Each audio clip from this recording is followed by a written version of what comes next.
Hello everyone. Today our topic is digital devices. That is the first chapter. So you have learned something about the digital devices. So we are in the middle of the session. So first we are going to discuss what are the input. The first input device we are going to learn is keyboard.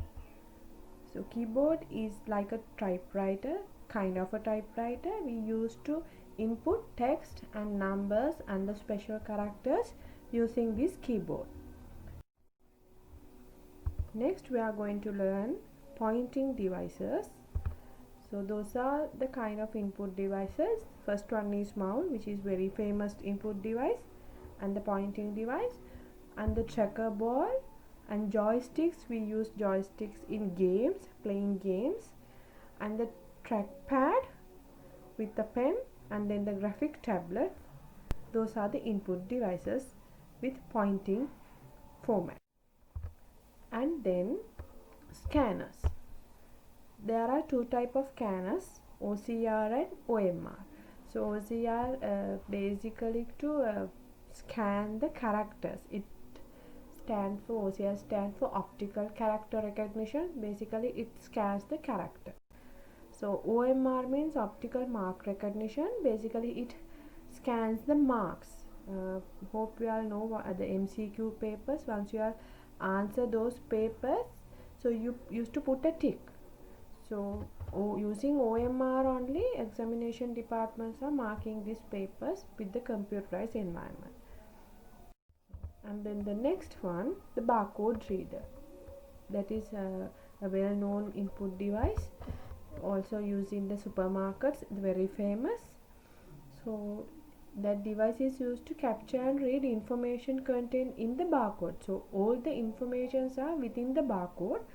Once you read the barcode, you can get all the details of the product. And the next one is microphone. This is used to input our sound. So also these things are inside the telephones and hearing aids, those kind of things. Even our laptops also contain inbuilt microphone inside that. And the next input device is the touch screen. So that is also a very famous one. Touch screens are commonly used on cell phones most of the days. So and the ATM machines, video games, those kind of things also we use touch screens. The next input device is webcam, which is used to input our image to the computer. The best example is, let's say you are on a Viber call or WhatsApp call or Skype call.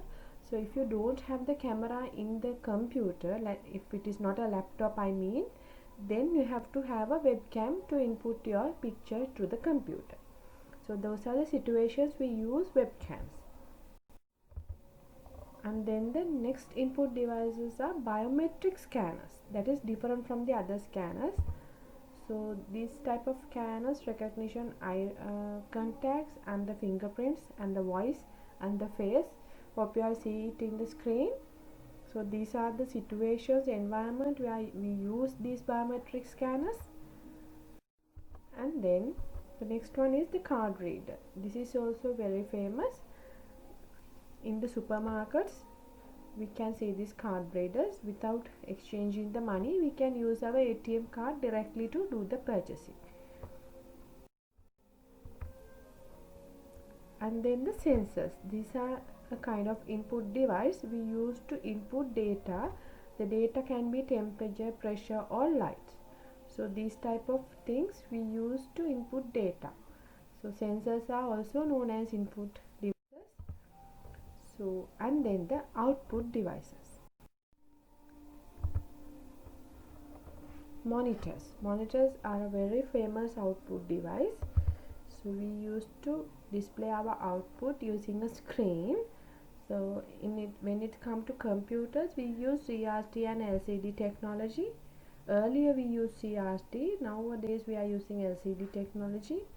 When it comes to TV also kind of monitor, so that is with the LED and LCD technologies. The next output device is printers. That is used to take the hard copy. So there are type of printers: laser printers, inkjet printers, dot matrix, and the 3D printers.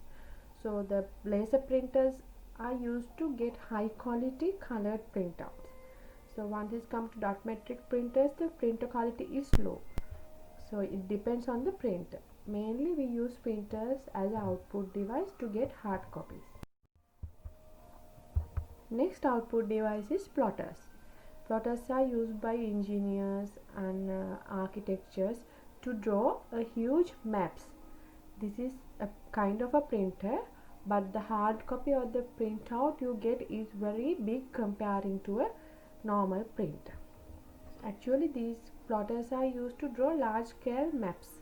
So that is a good example where we use plotters. Next output device is data projector. A device that projects computer output onto a white or silver fabric screen that is on a wall or a ceiling or a trip mounted. It is widely used in classrooms, auditoriums for instructions and slide presentation. Basically what we do with the projector is we take the output into a bigger screen.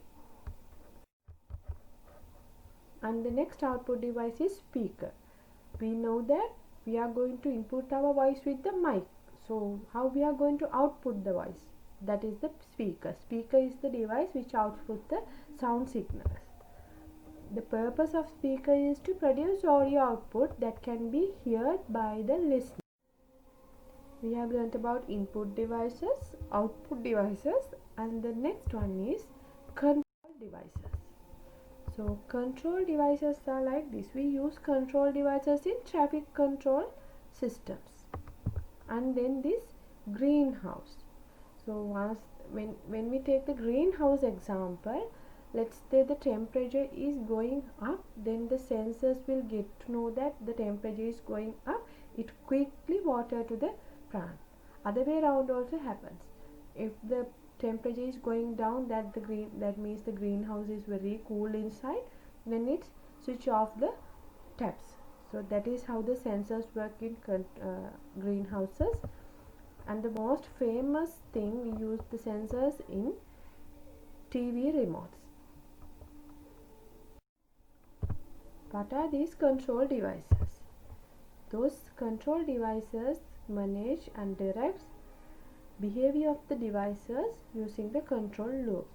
That means they collect data from the outside through a sensor and it changes according to the situation. Also it controls other devices according to the data it gets. So example of devices that are controlled by the computer: security light systems, alarm systems, automatic heating systems, what we discussed, and the automatic greenhouse. And then the secondary storage. So what are these secondary storage devices? Those are non-volatile storage devices. That means once you switch off your computer, even you will have your data saved in the devices. So it can be any storage devices beyond the primary storage. That means we know the main memory is our only primary storage. So after the main memory, all the things are from the hard disk, pen drive, CD, all these are secondary storage devices.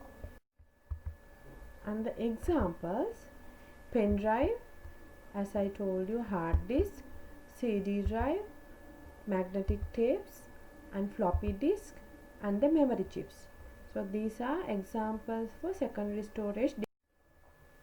Now you have covered a lot with your book. So let's see some questions. So what are the input devices you know? Keyboard, scanner, barcode, any other input devices. And what are the output devices you know? Monitor, printer, and plotter. There are so many output devices. These are some of them. And choose the correct answer. Underline the situation that uses the control devices. To input sounds, we use input devices. To enter data to the computer, that means again we use input devices, that is a keyboard. So So get a hard copy, that is basically to get a printout, that is an output. So we use printers to take the hard copies, and the traffic light system, so that is where we use sensors or the control devices. So thank you for joining with me. I hope you all have a good knowledge about output devices and input devices, storage devices. So let's continue again. Till then, have a nice time. Thank you, children.